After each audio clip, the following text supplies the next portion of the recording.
Alright, the plan was rewarded, and I think we did really nicely here. Do we have a 2-drop? Yes, we have. I mean, the Invoke Despair wars. This is actually the bigger problem, because that... Invoke Despair!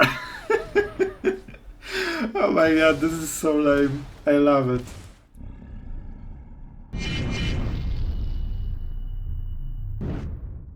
Hello everyone, it's Sloth here, and today our games will be absolutely epic. I promise you, you will love them. Each one of them was really unique, and I had so much joy. You will see. You probably seen in the intro, right?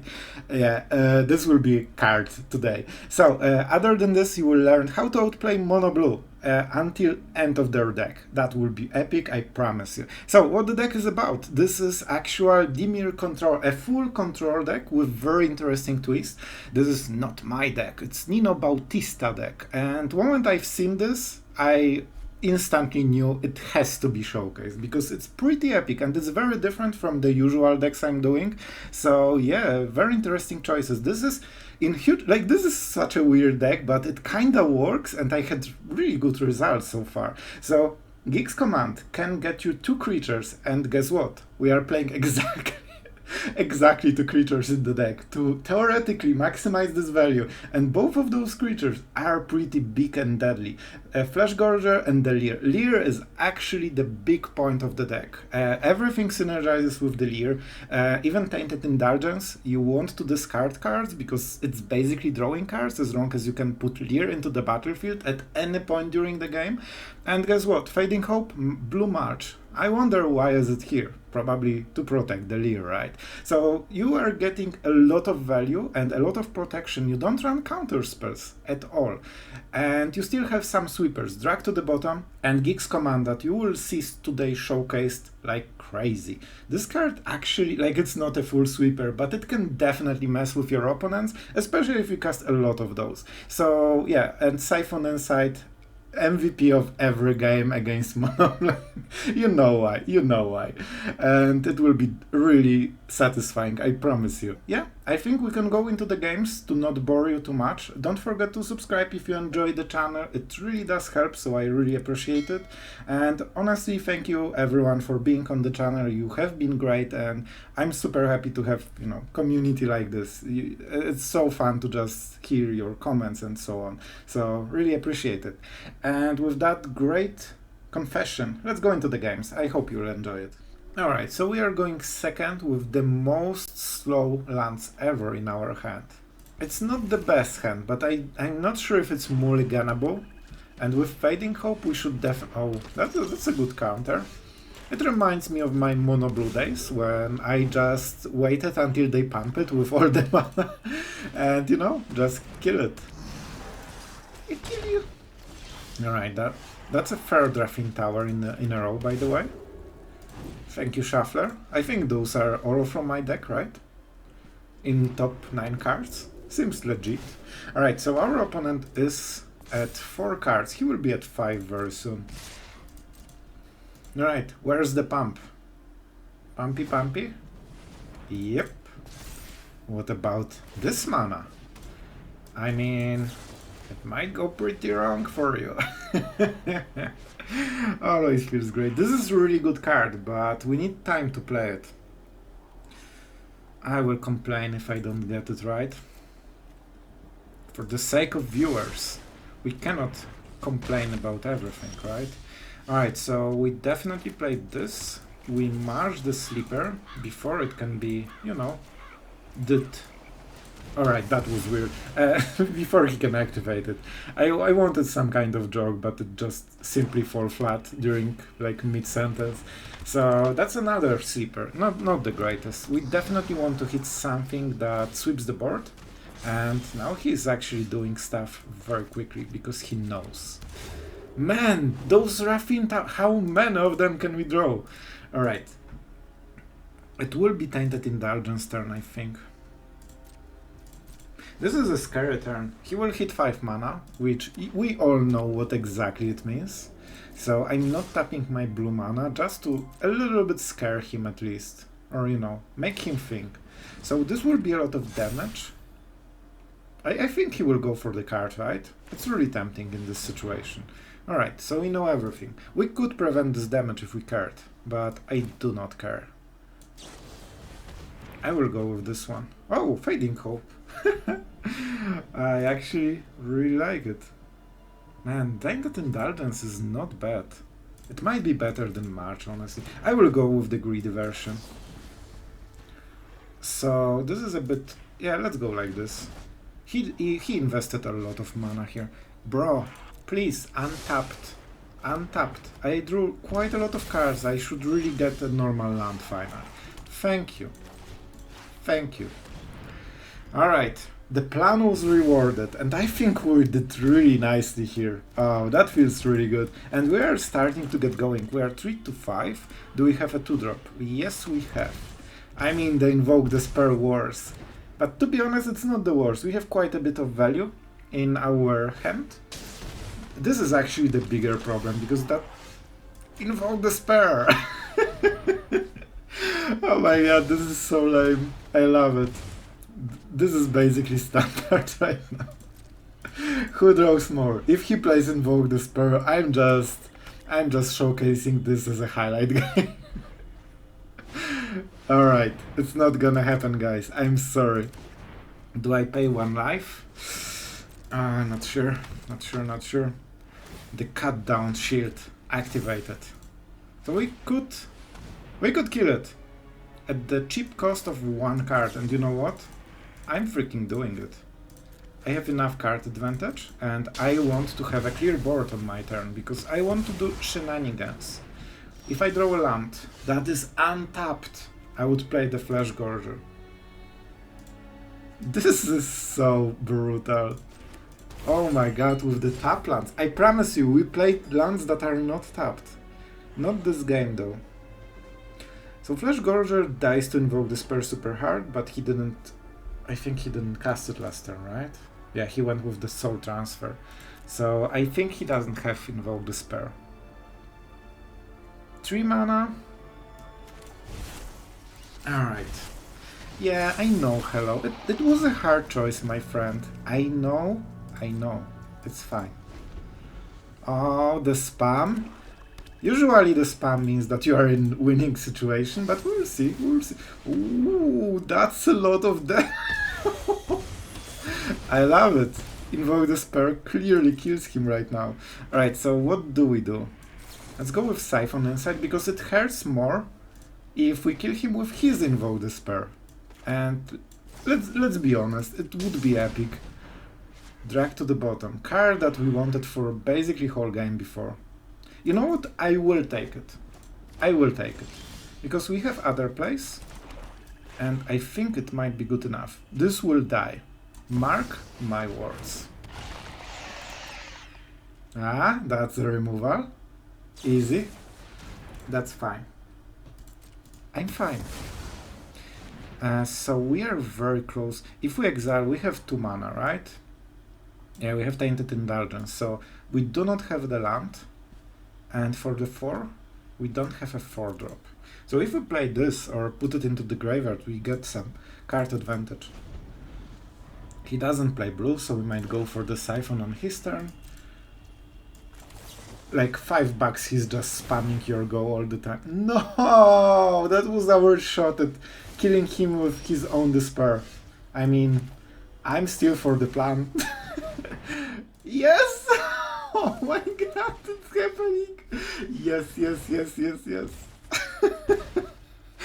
We killed him with his own Invoke Despair. If he wasn't raging before with your go, he's definitely raging right now. Alright, so we have the River, we have the Indulgence. I mean, it's not the best hand, but with drag to the bottom we definitely have some options. Let's pretend mono black, because it's cool. And you know what? Oh no, not again. Why? Magic, why? Please play white mana or something. No, I hate this deck. I honestly hated playing against it. But at least we know kinda what we play against. We don't care about the payments. Like, we will be hit for 13 at some point, so it doesn't matter. Drag to the bottom is actually not the worst. March. March is okay, but it's not great. I much rather guarantee my mana, honestly. Right, a bit too much. So we will cycle one of those. It also gives some appearance of control, which we have none right now. I mean, if he goes greedy... Oh, okay, I like it. I like it. Not sure if that's the best choice for the deck, but it's still pretty cool. Alright, so we can go... Yeah, they both provide just +1. You know what? We need 3 land types, right? Only. Then we -4 and that kills everything.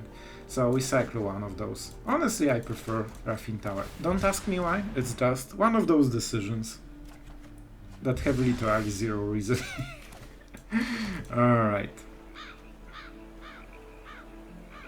I mean, we have to go for it. Now. No. I don't like the outcome, because if they play like this, it's usually this phase-out thingy. But we are protected against Spell Pierce, at least. You know what? Fading Hope is kinda okay. It's not my favorite, but it removes one of his cards, so at some point we need to suffocate him. Ah, not quick enough. He saw we have nothing. Alright, alright, alright. We have to play this land, even though it's not the perfect one. Counter me, baby. And he will. Oh, he will.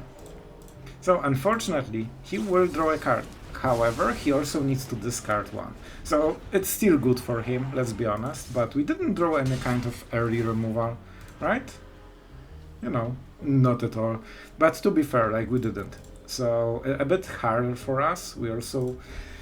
Yeah, like, against mono blue, it's just always hard. It all depends on their draw, basically, and your draw. And our is as slow as it gets, basically. Even our removal is just 4 mana. And sorcery speed, so you know. Alright. Kinda weird. If he discarded this card, I would guess that his draw must be really good. Because that's a strong card. I mean, we have to go for the Lier at some point, so let's get countered with Teferi. I love it. 4 cards to go. Let's see how many counters he could stack. Tainted Indulgence, yes. Oh no, the exile actually is brutal. I wanted to have a 5-drop in my graveyard, because then the Tainted Indulgence actually starts working better. That's a free card, right, if I remember. He just draws a card. Yep. I mean... That's kinda brutal. Alright. Again. So our win condition is Lier, so we are kinda lowballing Teferi just to bait all the reactions, because in this matchup you basically play your threats over and over and over, and at some point you hope he doesn't have the last counter spell. And then hopefully your best card goes through, and it has to be enough to win the game. And they always play greedy, and they usually counter a bit too much and a bit too leniently. Like, honestly, is this guy, like, is Teferi relevant? Not really, in my opinion. However, like, of course, Teferi is always relevant, but it's not the biggest deal. But Sloth, what are you doing? It will get countered. Yeah, but we switch to daytime, and that means he's not getting card advantage anymore. Cycling is way better, is way worse than drawing cards every single turn. Yep, and like we need to draw all of the counter spells. Also, when we play Lier finally, like we have card advantage right now and he doesn't. Also, it lets Teferi live a little bit longer because attack is smaller, and he's highly incentivized to not play anything, so we'll probably just untap right now. Oh, alright. Alright. Oh, it's not Xander's. Actually, I think there was a decision. I don't remember how many each triumphs we play, but I should discard the one I play more and leave the one. I think we might be at 3 Raffine Towers and 2 Xander's launch, so I should actually go for Raffine Tower, and it would make the difference for the drag to the bottom if we draw it during this game. So, yeah, interesting situation. I didn't think so far the situation, to be absolutely honest with you guys. But we learned. We are learning. Tolarian Terror doesn't kill my stuff. As Lier going through, I don't think it goes. I don't think it's the time. I would love to kill the Terror, but I do not think we can do it. Yeah, we get hit for 5s, so until we go to 21, so 5 extra mana, it doesn't make a huge difference.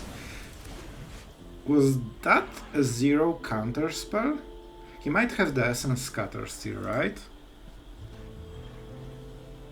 I think this is our best shot. Alright, show me the Essence Scatter. You got me if you have it.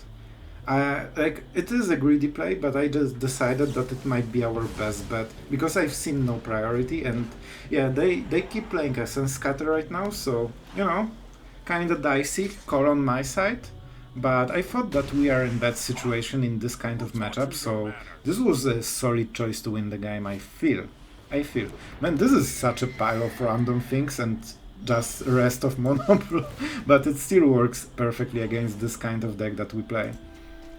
Whenever cast, alright, I'm not casting a spell. I mean, this is a card that matters somehow. Somewhat. I think we can go for Scrutiny. How many cards? 4? 6. 6 cards. You know what? I will go for it. I'm brave, just like this. The reason is, I think he had no priority on the non creature spells. It means that he had one draw to draw exactly a counter spell, and that's not the biggest chance. So we are both drawing cards, refilling. I mean, that's a start. And I mean, Teferi is not the... like, Teferi is pretty big, not gonna lie. He was just a 2 loyalty, like, this is just, you know, good old Teferi, never freaking dies. And yeah, I think we've dragged to the bottom. I'm really regretting this Xander's launch. This might have been actually the biggest blunder. I didn't think it will matter so much in this matchup, because we need to go to 5-5.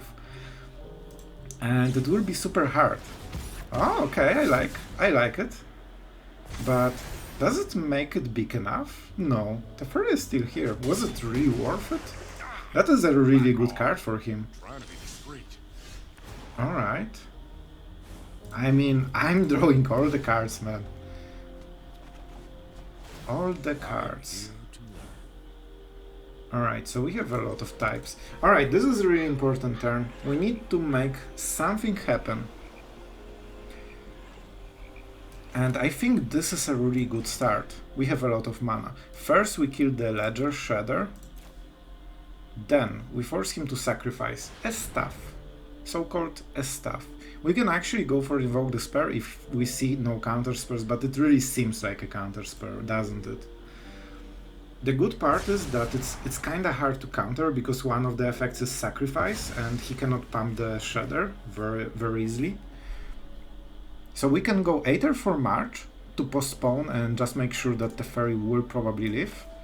I think he has a mana-based counter spell right now, which I'm pretty sure Teferi will die. So if we cast it for 1, which we want, you get the idea. We want this. We cannot double spell anyway. This is really good card, honestly. Drag to the bottom is not good enough.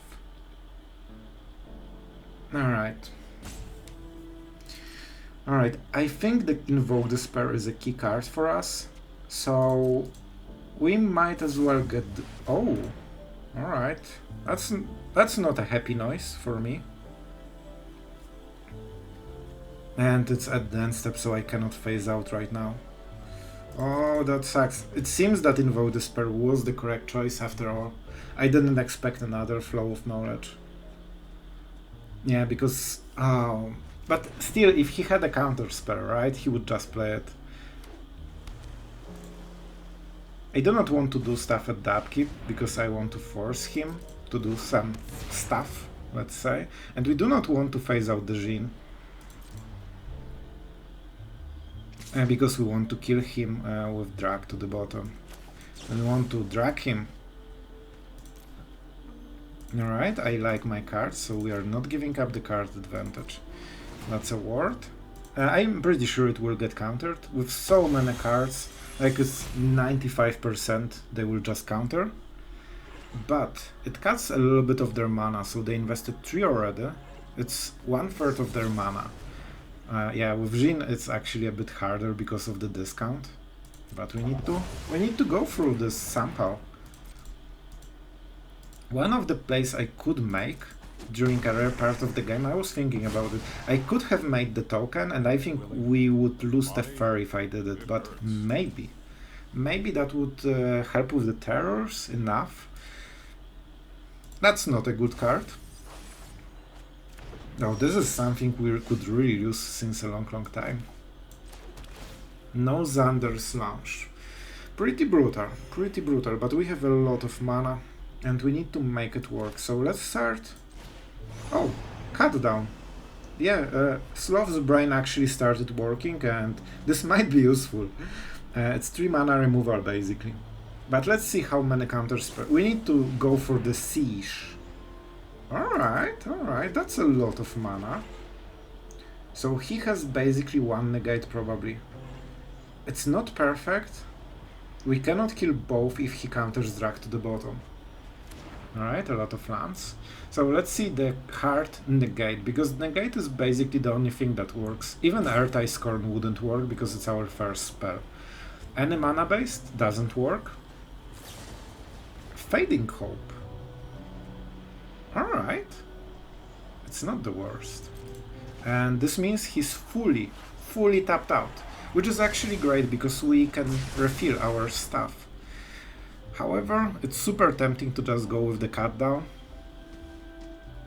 We get basically a free removal right now with this. Alright, I will go for the grid because I really think that we need to make it work. Look at Emma. He's at 13 cards in the deck. What the hell? That was some emotional damage to me. And let's make sure that we steal some stuff, because his stuff is pretty good. I mean, I like the Jhin. Like, I can benefit from this card as well. Alright. This will be the big turn, and I'm a bit scared because I want to stress out. He has 12 cards in the hand right now and 7 mana. So, I mean, yeah. I need him to play like Infinity Jhins right now and tap out fully, and then we need to draw drag to the bottom. Otherwise, like, our Jhin is actually doing negation of one of his. I should count that. Man, this deck is not efficient at all. Oh man, it doesn't feel great. So we have plays.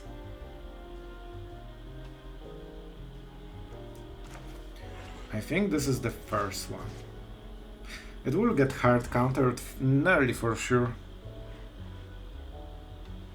You know what? This is basically the same stuff. Do we have creatures in the graveyard? I mean, Teferi, Lier. Lier is pretty dope. Highest power. Well, that's definitely easy choice. And let's go for this one up, obviously. So let's throw the first card under the counter spell. Man, it is hard to beat a mono blue deck with 11 cards in the hand every 3 turns. Like, we really did very well with milking him out of the counter spells and out of the options, but his cardo is like brutal at this point. Like, he's drawing 10 cards from his deck for 5 mana. So yeah, but the issue is that he's playing against any slower deck, which are not really popular right now. So if he plays the same thing against any mono red or stuff, man, he's so short on counter spells somehow. Like, full mono blue, but he never has a counter spell. This is such a weird build.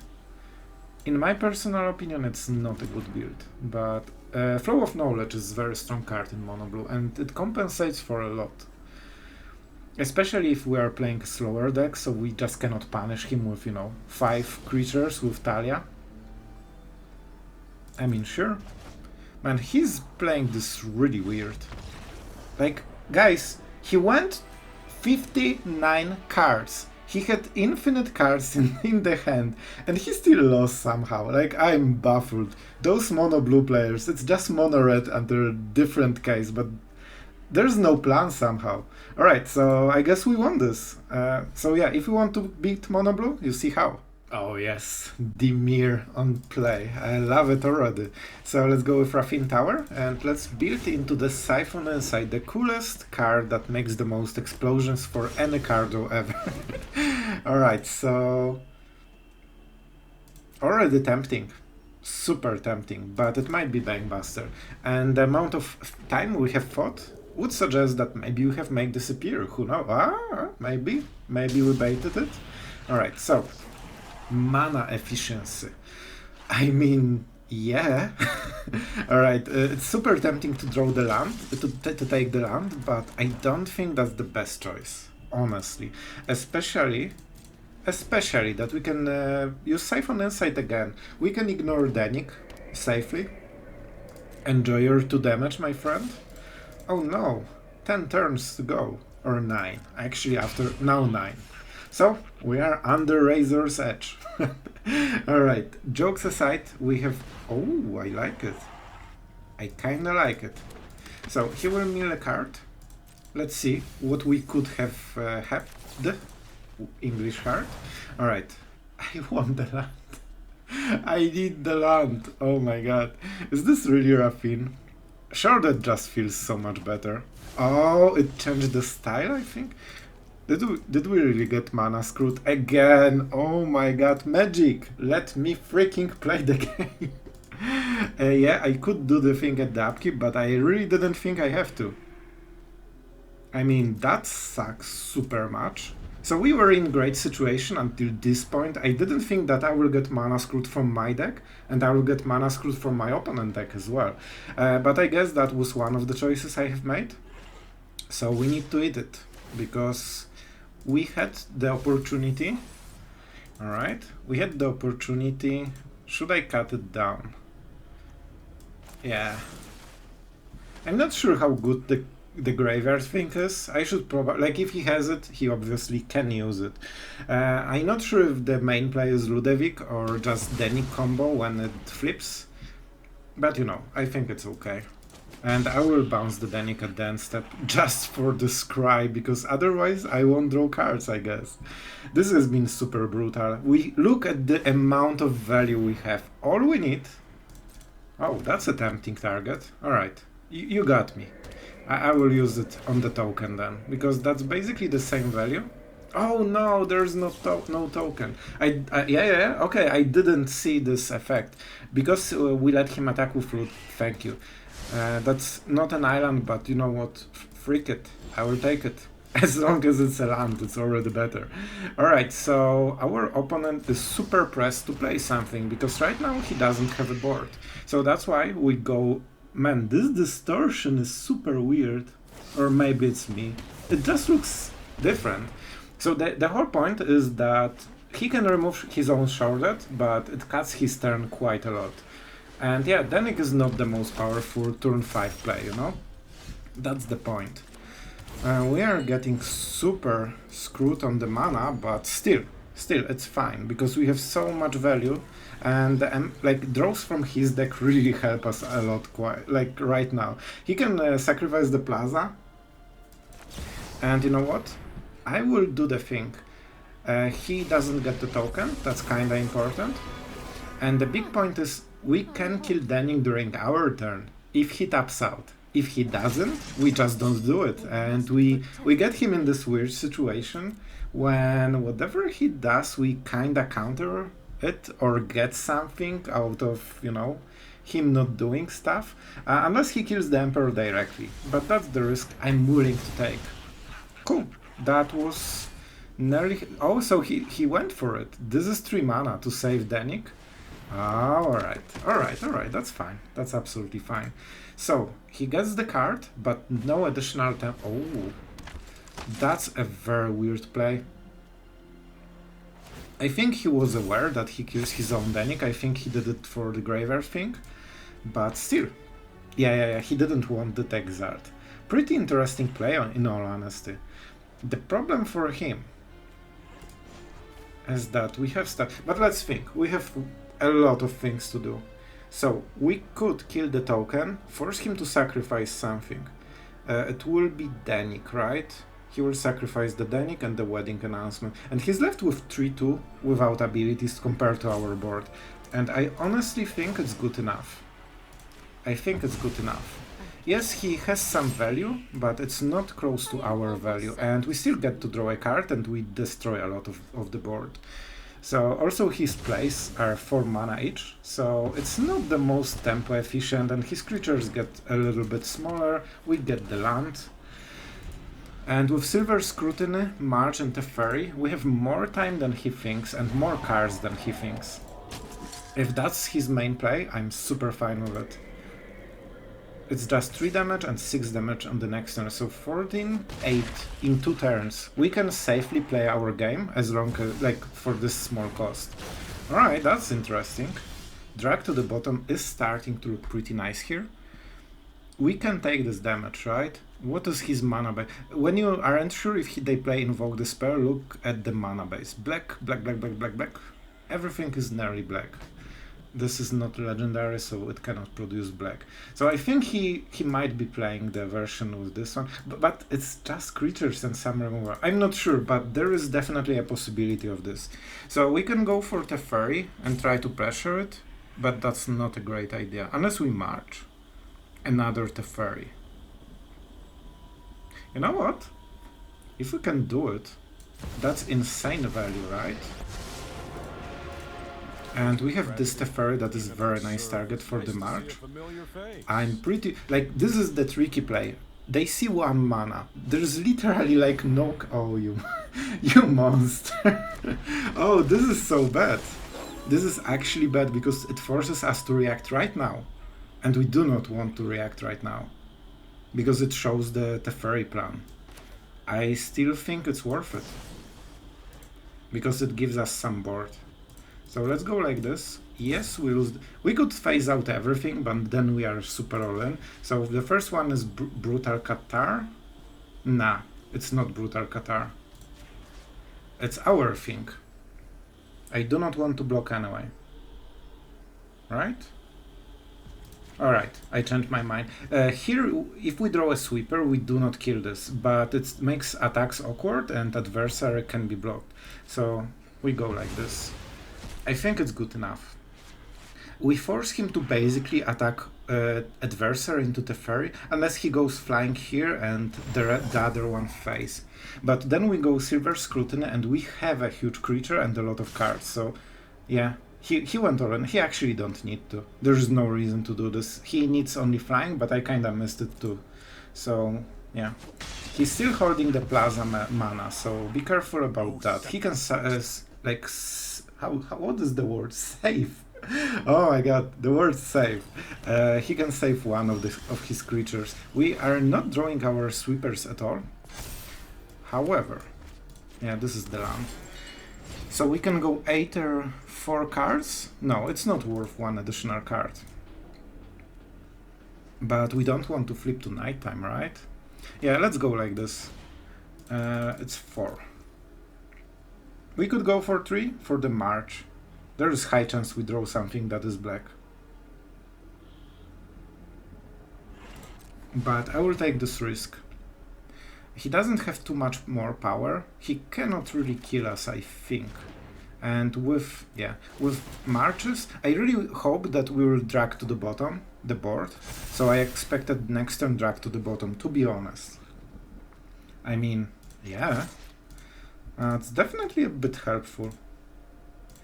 And yeah, I'm pretty sure that it won't trigger, it's just a phase out, right? So we negated the effect fully. You know, just checking. Alright, so he basically cannot play too much. As you can see, this Teferi token basically negates full Brutal Qatar. It's 8 damage. And we can take it, I think. Yeah, it basically prevents the same amount of damage, and we can also pressure with the attack. It's a bit better. And with March, we have more time than he thinks. The draws are not great, to be absolutely honest. They are not super great. However, with this, it will be hard for him to trade. So if we destroy the creatures, it's Tainted Adversary. Otherwise he can choose. Not the best one, but I will take it. He can sacrifice one of the creatures. I think he gets the card, which is maybe not the greatest, but I still get so much value that I'm fine with it. Also, he kinda dies in 2 turns, and he will also, if he wants the card, he might block with this one, right? Yep, that's fine. And with marches, like, we could actually just go for the lethal, but I don't think we want to. I will win with the value if he just goes for the trade. This is not legendary. Yeah, 10-10 lifelinker, easy. Teferi, as always, doing his thing, just dominating game with every leftover he basically gives. So next turn he might actually leave something legendary because it's much better for block. And I mean, let's go. 1 march is a bit of throwaway. But the second one is the real deal. And he's dealing 5 damage unless he removes our stuff, and we are at 16, so not close to killing us. This might be a cycle target as well. I like playing my cards so far, but at some point... No, I like playing my cards. As long as I have stuff to play for the mana, it's just so cool. And with double march, you basically have infinite value. Alright, maybe that's overstretch, but you get a lot of value from your mana, and you might still hit other stuff. I mean, enjoy your 5 damage, my friend. How are you... So he might play the Danik for blocking. Honestly, it's not a bad move. It gives him a little bit of time. The problem is that we can use the march. I mean, I'm pretty happy this is Vigilance. Alright, we need to count the mana. Plaza is still on the table. That's a samurai. I know. Crazy observation level. Good choice. Good choice. I honestly would leave the Plaza, but I guess the Emperor is still worth it. Alright, my turn. I will get some... Oh, sure. I absolutely love it. We can nearly kill him. I mean, that was close, my friend, but not good enough. And I don't think we need to go super hard with the first. If you remember, if you answer this effect and Brutal Catar is not in the board when this resolves, it doesn't do anything. If you answer after, the token is absolutely smorked and you will never see it again. So let's play the Shipwreck March. March? Sorry, too many marches on this game. I mean, I cannot kill both. Very unfortunate. By the way, he should leave the Death Toucher, probably. And why attack Planewalker when you can basically force a block? This is non-token, right? One... Oh, I guess he already got the thing. I don't know. I'm just attacking face. I don't need to read the cards in this situation. I know. The overconfidence. But I still think we should have this. So we can surprise him with the march, or just keep drawing. It's not the best. I think we actually go like this. I know it's not the biggest worm you have seen, but this worm is big enough. It's a big enough worm, you know? And with those tokens, or the token and the Fleshgorger, we get quite a lot of value because our opponent is basically forced to sacrifice some creatures every single turn. And even with Emperor, it's not the easiest task. Also, if he targets the Fleshgorger, he's at 1. It doesn't make a huge difference, I guess, with, you know, 12-12 with Vigilance. Yeah, this will be hard turn for him, but he still has some options. With double Plaza, he can actually block for a long time. That's why Menace is so important. Alright, and if he goes all in on the Danik, we can do some magic with marches maybe. Yeah, that's a decent card, but not huge amount of power. I know I could cast it for 7 just for the extra spiciness, but I just don't think it was worth it. I think we need to go, you know, a bit quicker. I mean, this is He won't like this draw. Oh no. Oh no. Because this destroys everything. And I mean, I'm not killing your legendary creature. You are sacrificing it out of your own free will. Because you just hate Danik. And like, I think Danik should switch the teams and just go to our side. Like, we aren't sacrificing any of the creatures. And look at this Rono MJR. He's just not respecting his Danik. So everything dies here, and then he's left with one creature, and he doesn't have way to go around. So he just made a quick calculation and decided, nah, I don't like it. Alright, that was pretty epic.